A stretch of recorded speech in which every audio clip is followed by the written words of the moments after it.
चलो आज हमारा लेक्चर नंबर कौन सा है? 6 ना। लेक्चर 6, पदार्थ की अवस्था परिवर्तन का ताप पर प्रभाव।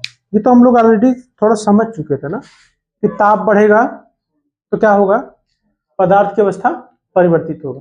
तो इसका एक ग्राफ देख लेते हैं। हमें पता है कि पदार्थ जैसे जैसे बढ़ेगा, पदार्थ के तापमान जैसे जैसे बढ़ेगा, तो अगर ठोस से द्रव, फिर द्रव से और बढ़ाएंगे टेम्परेचर तो गैस में परिवर्तित हो जाएगा। किस प्रकार से होता है उसका ग्राफ हमें आना चाहिए। बना लो साथ साथ।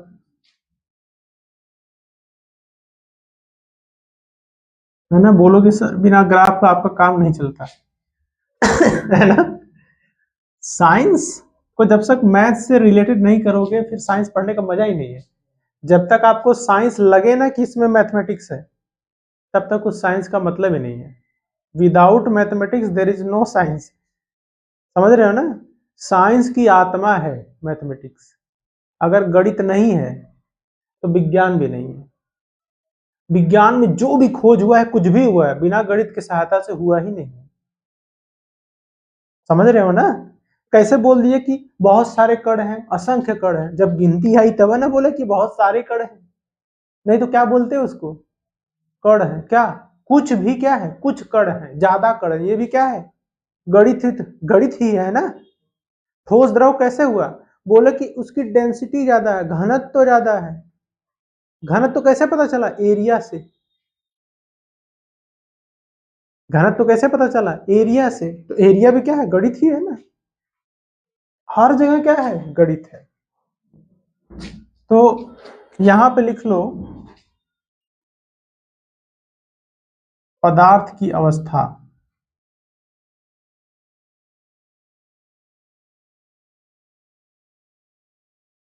एक तरफ लिख लो तापमान। जब से तापमान पढ़ा रहा हूं मुझे लगता है भगवान का तापमान और बढ़ रहा है। सॉरी, चलो पदार्थ की अवस्था नहीं, वहां पे चेंज कर लो जरा। तो वहां पे लिख लीजिए ताप, यहाँ पे लिखिए वाई एक्सिस पे ताप, यहाँ पे लिखिए दी गई उष्मा। यहाँ पे लिख लीजिए ताप, यहाँ पे लिखिए दी गई उष्मा। वैसे ही बना सकते थे हम लोग ग्राफ। अब देखो, अगर उष्मा बहुत कम है, उष्मा बहुत कम है, मतलब उष्मा देखो इधर उष्मा है ना, इधर ताप है। अगर उष्मा एक समान है तो ताप भी एक ही रहेगा। समझ रहे हो ना, वेलोसिटी टाइम वाला ग्राफ। अगर उष्मा एक ही है तो ताप भी एक ही रहेगा, मतलब उष्मा एक ही टेम्परेचर का है। हीट अगर एक ही है तो उसका तापमान भी क्या रहेगा, कांस्टेंट रहेगा। तो मान लो कि ये ठोस अवस्था में, स्टार्टिंग में क्या है, ठोस में है। तो अगर हीट नहीं बढ़ाएंगे तो ठोस अवस्था में ही रहेगी। अब जैसे ही हमने हीट बढ़ाना चालू किया, मान लो हीट बढ़ाना चालू किया, तो धीरे धीरे ये ठोस क्या है, द्रव में बदलता जाएगा। तो एक पॉइंट ऐसा आएगा, एक ऐसी उष्मा होगी जिससे जैसे जैसे जैसे उष्मा बढ़ा रहे, देखो उष्मा बढ़ रही है ना। समझ में आ रहा है कि नहीं, नहीं समझ में आ रहा है। जैसे जैसे उष्मा बढ़ेगी वैसे वैसे ताप भी बढ़ेगा। तो इस किस में आ जाएगी, द्रव में। मान लो कि और उष्मा बढ़ा दिए, मान लो कि और उष्मा बढ़ा दिए, तो यही द्रव किस में आ जाएगा, गैस में। अरे देखो ना, कुछ पर्टिकुलर टेम्परेचर ऐसा होगा, कुछ उष्मा तक तो ये ठोस ठोस में ही रहेगा, क्योंकि थोड़ा सा टेम्परेचर उसको चाहिए होता है ना, उष्मा चाहिए होता है, तब तो जाके वो द्रव में बदलेगा जब उसका ताप बढ़ेगा। मान लो कि यहाँ तक तो उसका ताप, उष्मा बढ़ा, यहाँ तक आके उसका ताप नहीं बढ़ा, मतलब ताप थोड़ा थोड़ा बढ़ा। इकट्ठा क्या बर्फ पानी में बदल जाता है, टाइम लगता है ना। तो ठोस से द्रव में हुआ, सॉरी ठोस से ठोस ही है यहाँ तक। फिर धीरे धीरे जैसे जैसे इसको उष्मा देते गए, फिर उसका ताप बढ़ता गया। अब बढ़ने के बाद ये क्या बन गया, द्रव। अब दूसरी बार क्या किए, दूसरी बार इसका हम तापमान और बढ़ाए, तो बढ़ाते गए एक ऐसा टेम्परेचर आया कि जब इस पे यही ठोस किस में बदल गया, गैस में। समझ रहे हो ना? मतलब क्या है कि अगर हम ऊष्मा देते जाएंगे, अगर हम ऊष्मा देते जाएंगे तो ताप भी बढ़ता जाएगा। एक फार्मूला होता है ऊष्मा बराबर M S delta T. Delta T क्या है? दी गई ऊष्मा का ये फार्मूला होता है, आप 11 में पढ़ोगे थर्मोडायनेमिक्स में। क्यू बराबर एम एस डेल्टा टी। जो जो क्यू है डिपेंड किसके किसके ऊपर करता है? टेम्परेचर पे। सॉरी, हम बोल सकते हैं टेम्परेचर जो है किसके ऊपर डिपेंड कर रहा है? क्यू पे। मतलब जितना ज्यादा हीट देंगे उतना ही ज्यादा टेम्परेचर होगा, जितना कम करेंगे हीट उतना ही ज्यादा टेम्परेचर कम होगा। इस ग्राफ से भी पता चल रहा है कि हीट कम है मतलब क्यू कम है तो टी भी कम है। जब क्यू बढ़ा रहे हैं, जब क्यू बढ़ा रहे हैं तो टी भी बढ़ रहा है। अर्थात, अच्छा सुनो, यहां से यहां तक गया, फिर यहां से यहां तक गया। इधर देखो, जब ठोस से द्रव में गया है तो क्यू बढ़ा है तो टी भी बढ़ा है। यहां पे भी क्या हुआ है? क्यू बढ़ा है तो टी भी बढ़ा है, जिससे जिससे द्रव जो था वो किस में बदल गया? गैस में। और यहां पे ठोस बदल गया द्रव में। ये लिख लो। मतलब टेम्परेचर हम बढ़ाएंगे तो चीजें क्या होंगी? उनकी अवस्था परिवर्तित होगी। अब दूसरी चीज मान लो कि हम अगर टेम्परेचर धीरे धीरे घटाते हैं तो क्या होगा? इधर देखो, अगर हम गैस का टेम्परेचर कम करते तो क्या होगा? वो गैस का टेम्परेचर पहले कम किए। टेम्परेचर मतलब क्या है? उष्मा धीरे धीरे उसकी खींचते रहे, उष्मा खर्च हो रही है, तो वही गैस किसमें बदल जाएगा? अगर इसका हम Q घटाए, उष्मा निकल जाए तो टेम्परेचर कम हो जाएगा। टेम्परेचर जब गैस का टेम्परेचर जब कम होता है तो द्रव में बदलता है कि नहीं? अरे जैसे कुकर पे है, ज्यादा टेम्परेचर तो गैस के रूप में रहता है, जलवाष्प। जब टेम्परेचर उसका कम हुआ तो द्रव के रूप में चेंज हो जाता है। चेंज होता है कि नहीं? अब देखो, यही गैस, अब यही द्रव का टेम्परेचर हम और कम कर दिए, इसका टेम्परेचर क्यों हम और कम कर दिए तो टेम्परेचर क्या हो जाएगा? और कम हो जाएगा। तो यही द्रव अब किस में चेंज हो जाएगा? ठोस में। अर्थात जब हम टेम्परेचर घटाते, जब हम ऊष्मा घटाते हैं तो टेम्परेचर घटता है, तो वो पदार्थ ठोस, सॉरी, गैस से द्रव में बदलता है, फिर द्रव से ठोस में बदल जाता है। जब हम ऊष्मा देते हैं किसी पदार्थ को, वो ठोस से द्रव में बदलता है, फिर द्रव से गैस में बदलता है। इसका रीजन क्या है ये भी हम लोग जानते हैं। पता चल गया ना रीजन? बताया था ना क्या रीजन था? कि जब हम ऊष्मा देते हैं तो उनके बीच में जो परमाणु हैं, जिन परमाणु से मिलकर बना है, उनके अंदर कंपन स्टार्ट हो जाता है। बताया था ना?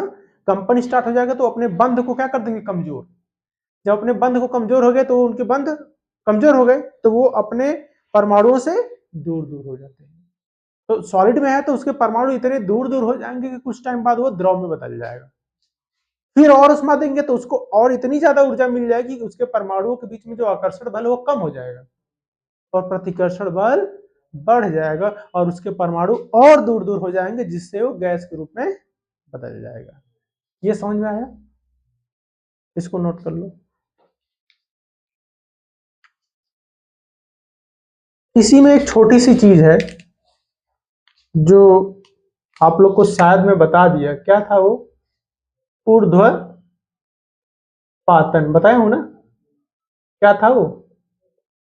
सब्लिमेशन। बच्चा बहुत अच्छे से पढ़ा हूं इसको मैं, है ना? पढ़ाया हूं ना? पढ़ा दिया था ना? क्या था एग्जाम्पल इसका? परिभाषा लिख लो। जब कोई,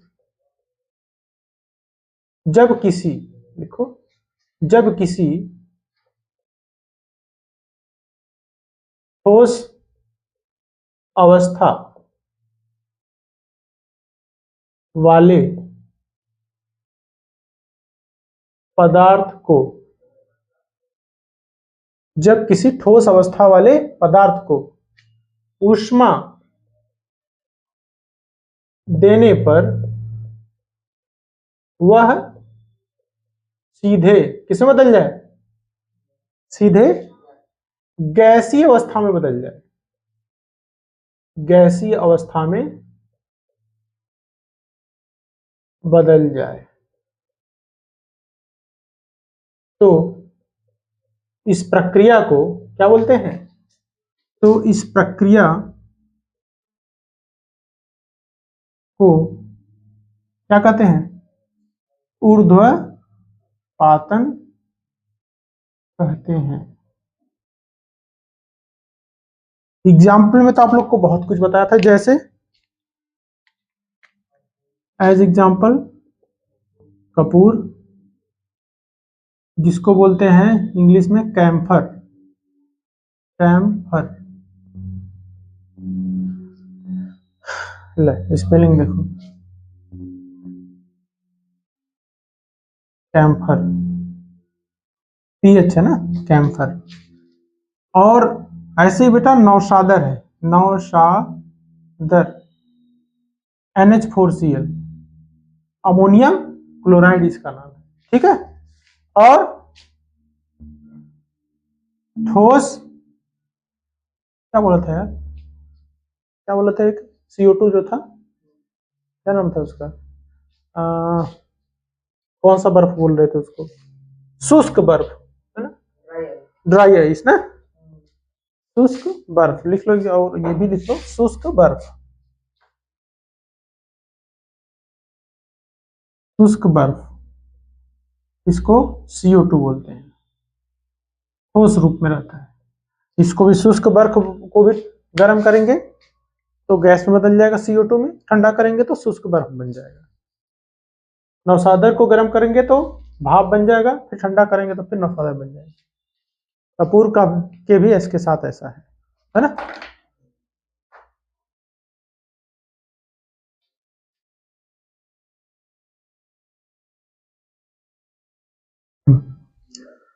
तो दाब परिवर्तन का क्या प्रभाव होगा,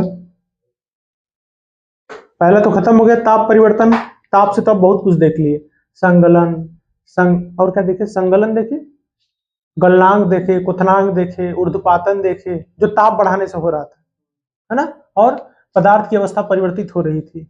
और क्या देखे हम लोग, गलन की गुप्त उष्मा देखे कल, लेटेंट हीट कल देखे ना, पूरा लेक्चर उसी पे था।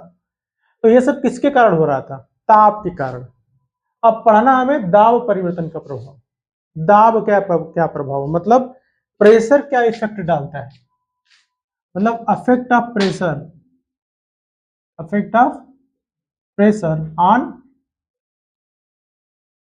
On state of matter.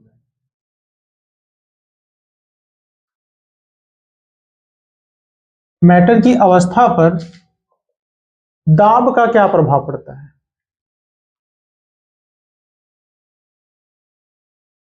क्या प्रभाव पड़ सकता है जी, दाब का क्या प्रभाव पड़ सकता है बताओ दाब का कुछ प्रभाव पड़ेगा, बोलो क्या पड़ेगा बताओ, बोलो दाब का क्या प्रभाव पड़ेगा,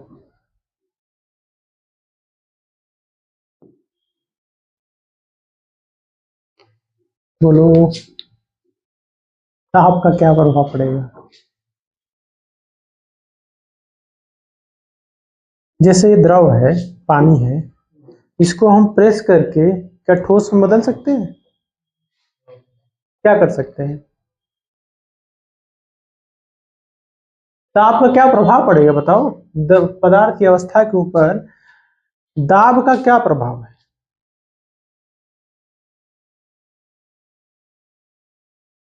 किसके ऊपर प्रभाव पड़ेगा, बस दाब पड़ेगा तो सबके ऊपर प्रभाव, लेकिन अवस्था में परिवर्तन नहीं होगा। अवस्था में देखो, अब सोचो कि मान लो कि ये ठोस है, देखो अभी आप 9th में हो तो इसलिए मैं बहुत हायर चीज नहीं बताऊंगा, प्लाज्मा और प्लाज्मा के बारे में इतना कुछ नहीं बताना है मुझे, आपको बस ठोस द्रव गैस बताना है। एक्चुअली एक सर भी देख लिए थे वीडियो, तो मैं 3 टाइप का मैटर बताया था, वो पूछने लगे 5 टाइप का होता है सर, 3 कैसे बताए, है ना। अब वो सर पीएचडी करते हैं, तो मैं अब कैसे उनको समझाऊं कि आपको इतना ज्ञान नहीं है मेरे पास। लेकिन मैं बताया कि प्लाज्मा भी है और सब एटॉमिक पार्टिकल भी है, मेसान पाई मेसान उसको, सॉरी बोस आइंस्टीन पार्टिकल एक होता है जिससे पूरे ब्रह्मांड का निर्माण हुआ है।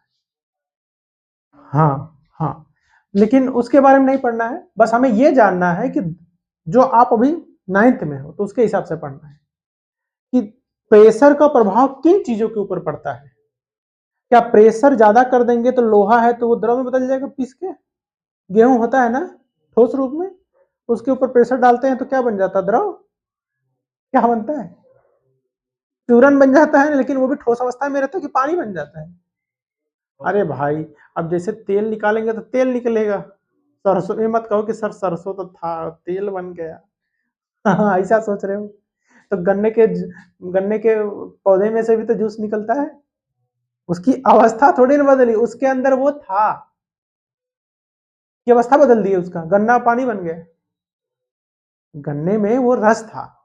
अब बोलोगे सर नींबू था दबा के उसको पानी बना दिया, पानी थोड़ी ना बनाया, सब खत्म हो गया क्या उसका, उसके अंदर जो रस था वो निकला ना। लेकिन क्या पदार्थ की अवस्था बदल गई, ठोस से द्रव हो गया, ये नहीं बोलोगे कि ठोस से द्रव हो गया, सर उसके अंदर द्रव था वो निकल गया बाहर। जैसे हमारे अंदर हमारा तापमान बढ़ रहा है तो हमारे अंदर से पसीना बाहर आ रहा है द्रव के रूप में, क्या हो रहा है, ये द्रव के रूप में आ रहा है, तो क्या हमारा अवस्था बदल रहा है, धीरे धीरे अल्लाह पसीना में खत्म, ऐसा होगा क्या, नहीं होगा। बहुत होगा, पानी की कमी होगी तो हम पानी पी लेंगे, फिर से पसीना आना शुरू हो जाएगा, ठीक है।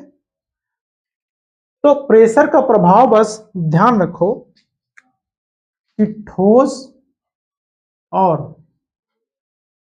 द्रव की संपीड्यता अत्यंत कम होने के कारण, अत्यंत कम होने के कारण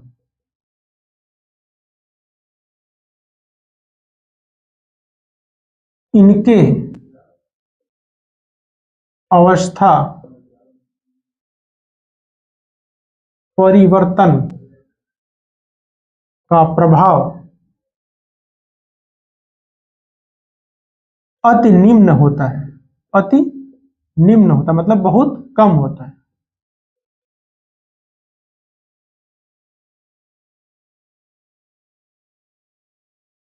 संपीड्य मतलब ये दबेंगे ही नहीं। अगर मान लो लोहा है, उसको बड़ी मशीन के अंदर रख, मतलब बड़ी मशीन से दबा दिए, प्रेशर ज्यादा प्रेशर करके उसको चूरा कर दिए, तो क्या द्रव में बदल जाएगा, बदलेगा ही नहीं। हाँ, लेकिन बदलेगा क्या, प्रभाव किसके ऊपर पड़ता है, गैसीय अवस्था के ऊपर प्रभाव पड़ेगा, गैसीय अवस्था के ऊपर दाब का प्रभाव पड़ता है। ये भी कब पड़ता है, जब तापमान एक नियत और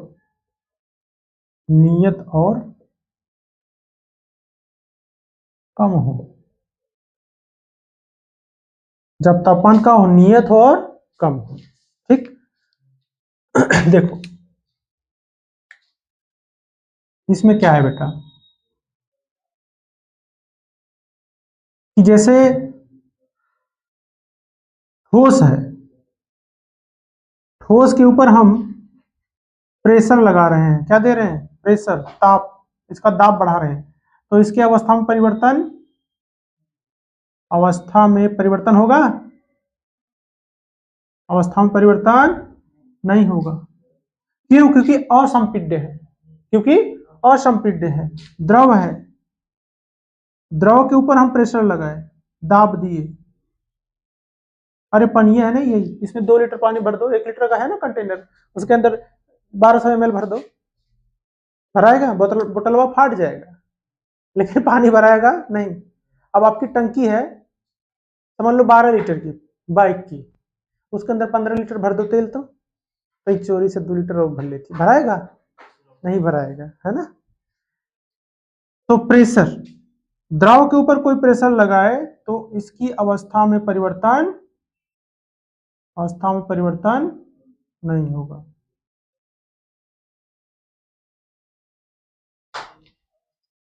तो 2 चीज तो आपको समझ में आ गया कि इनकी अवस्था में परिवर्तन नको। अब तीसरा,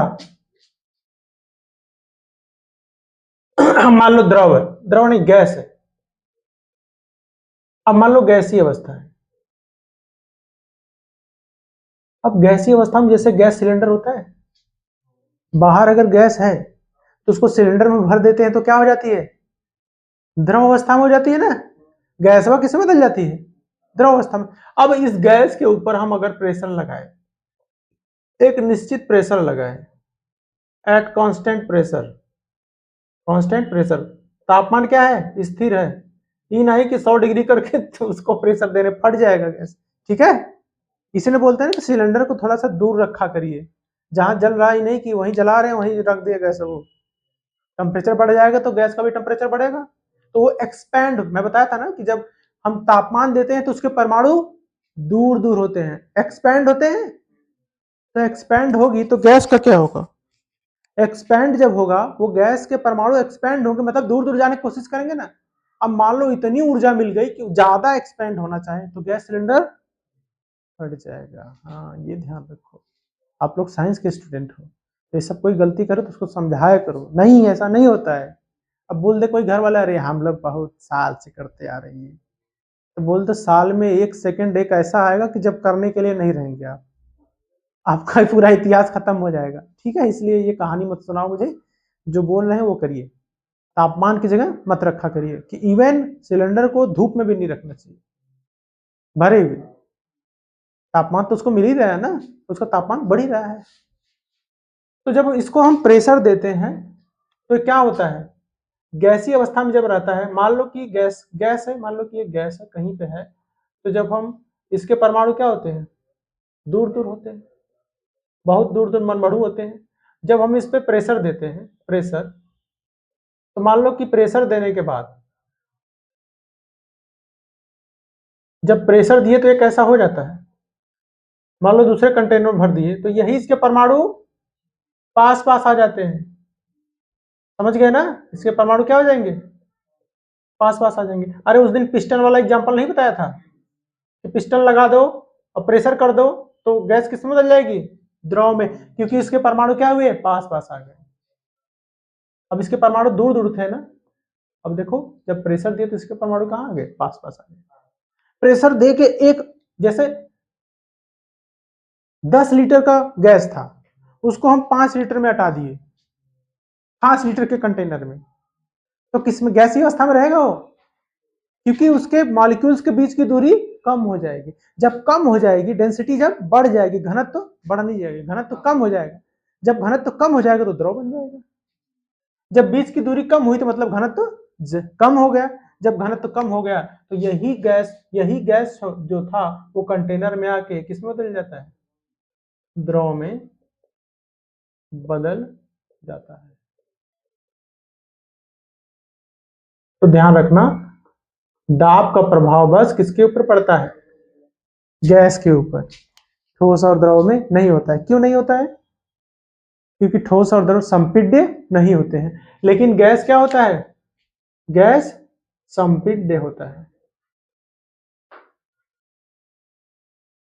संपीड्य होती है, इसलिए हम लोग को इसके ऊपर प्रेशर अप्लाई कर पाते हैं। ये तुम लोग समझ पाते हो ना भाई, जो मैं इधर कीड़ा बिच्छी लिख रहा हूं, इधर समझ रहे हो ना, आपके दिमाग में रहना चाहिए। अब जब कभी अब 5-6 दिन बाद पढ़ोगे ना, अगर आप रिपीट नहीं करोगे, अब 15 दिन बाद पढ़ोगे तो एकदम नहीं समझ में कि सर क्या लिखे हैं, ये कैसे तीर बनाए हैं। अब जैसे जिस बच्चे को मैं नहीं पढ़ाता हूँ, अगर उसको ये नोट्स ला के दे दो, या तो उसको लगेगा अरे यार कुछ पढ़ाते हैं, या तो उसको ये लगेगा ये क्या पढ़ाते हैं। अगर वो सही से नहीं पढ़ता है, उसको क्या लगेगा, अरे ये क्या पढ़ाते हैं, तो क्या है, कुछ लिखा ही नहीं का, हर जगह तीर तीर बनाए हैं। लेकिन आपको समझ में आ रहा है ना इसका मतलब क्या है, तीर का मतलब क्या है कि सीधा निशाने पे लगे। ठीक है, नोट कर लिया इसको।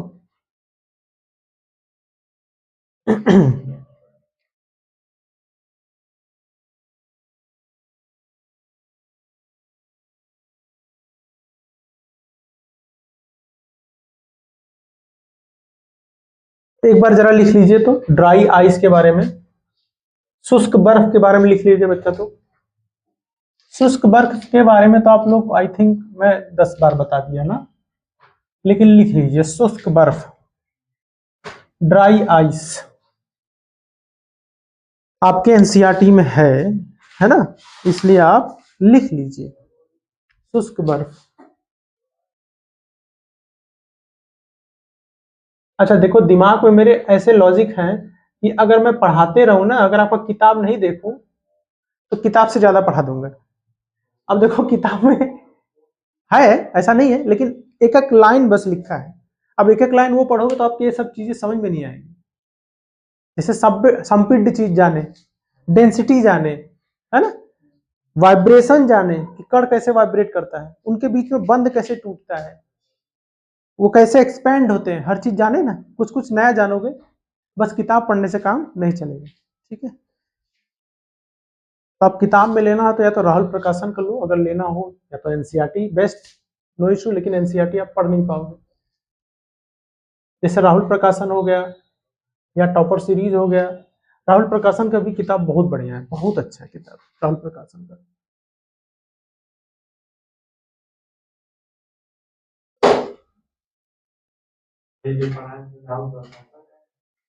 मैं किसी फिक्स किताब से नहीं पढ़ा था, मेरे पास 4 किताब है। एनसीईआरटी में जो सिलेबस है, जैसा जिसमें अच्छा लगता है उसी से पढ़ाता हूँ। जैसे जो सिलेबस आपके लिए अच्छा है, अच्छा नहीं मतलब जो सिलेबस में है और अच्छे से दिया है, जहां मैं किताब क्यों यूज करता हूँ कि बता सकूं, कि मैं अपने आप को रोक सकूं, है ना, समझ रहे हो ना। नहीं तो लग रहा है ना कि अगर पढ़ाने लगूंगा तो फिर बहुत कुछ पढ़ा दूंगा। आपको एक लिमिट तक रहना है, 9th में होना। चलो शुष्क बर्फ के बारे में लिखो, लिखो कार्बन डाइऑक्साइड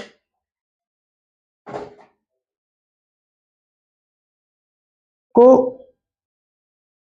सदैव उच्च दाब पर, कार्बन डाइऑक्साइड को सदैव उच्च दाब पर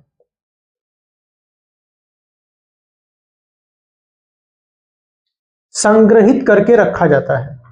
मतलब उसको किसी कंटेनर में उच्च दाब पर हमेशा संग्रहित करके रखा जाता है।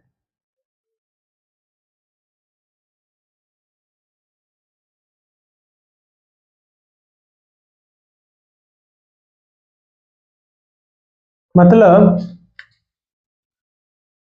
कि ये जो CO2 है ना, CO2 ये उच्च दाब पर, उच्च दाब मतलब 1 atm से ज्यादा, ये उच्च दाब जो होता है मोर देन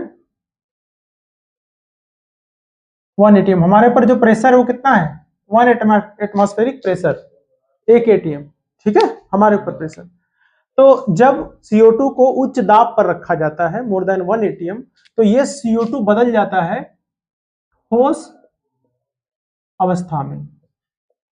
ठोस अवस्था में आप बोल सकते हैं, इसको क्या बोलते हैं, ठोस CO2, इसमें बदल जाता है ठोस CO2।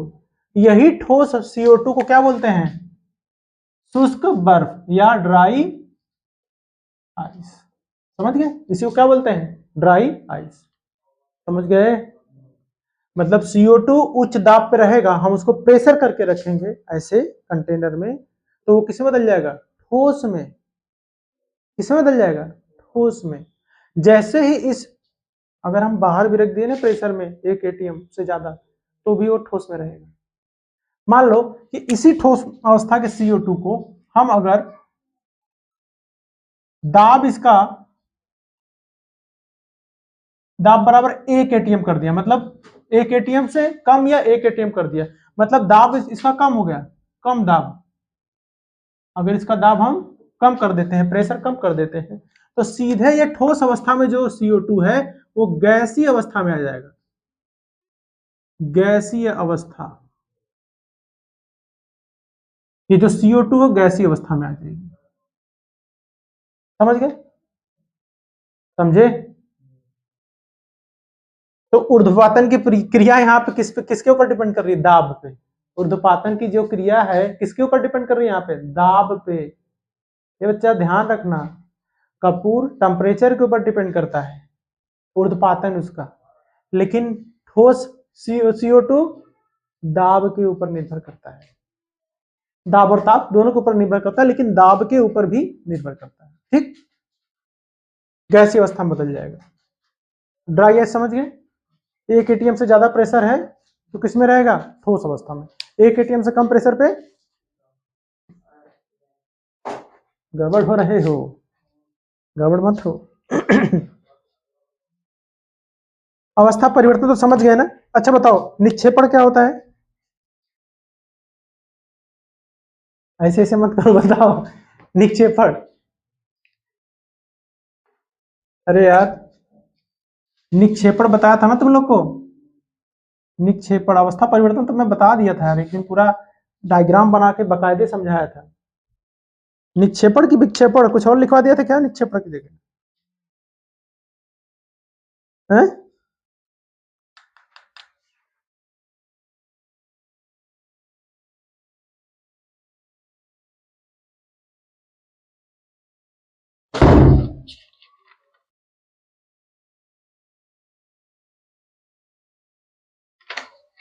निक्षेपण या विक्षेपण क्या बताया था? बताओ, निक्षेपण बोला था कि विक्षेपण? अच्छा, अगर वो विक्षेपण होगा तो उसको निक्षेपण कर लेना, विक्षेपण होगा तो उसको निक्षेपण कर लेना। देखो, अच्छा चलो ठीक है, क्या निक्षेपण कर लो उसको। मैं एक बार निक्षेपण कराया था, फिर उसको विक्षेपण करा दिया ना। निक्षेपण क्या होता है? उसकी इंग्लिश क्या लिखवाया था?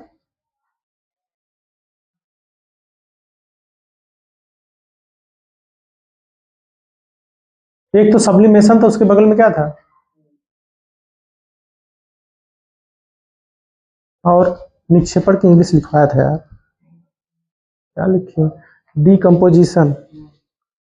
निक्षेपण, डिकम्पोजिशन, अपना ही लिखना भूल गए। D composition.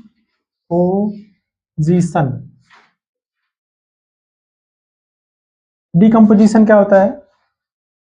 यही होता है कि जब कोई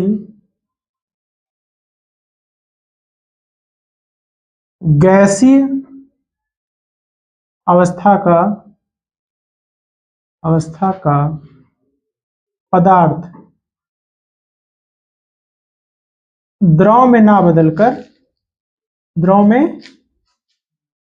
बदलकर सीधे किसमें बदल जाता है?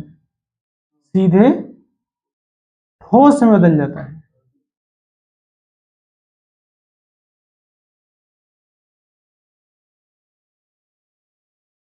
तो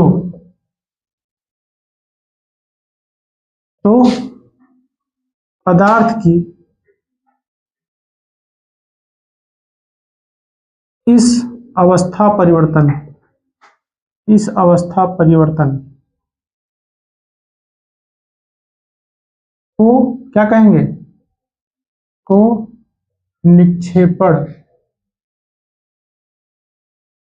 कहते हैं।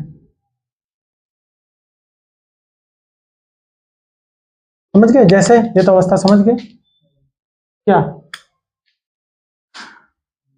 CO2 का ड्राई आइस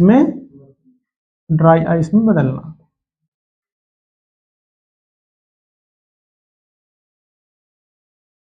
किसको क्या टाइम हो रहा है?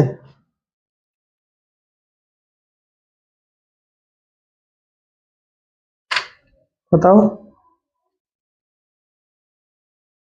आकाश।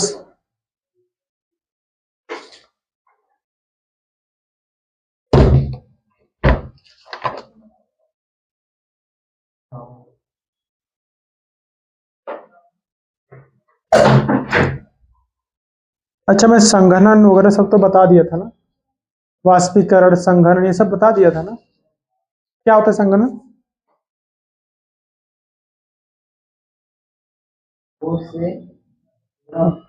अरे यार, ठोस से द्रव तो गलन होगा।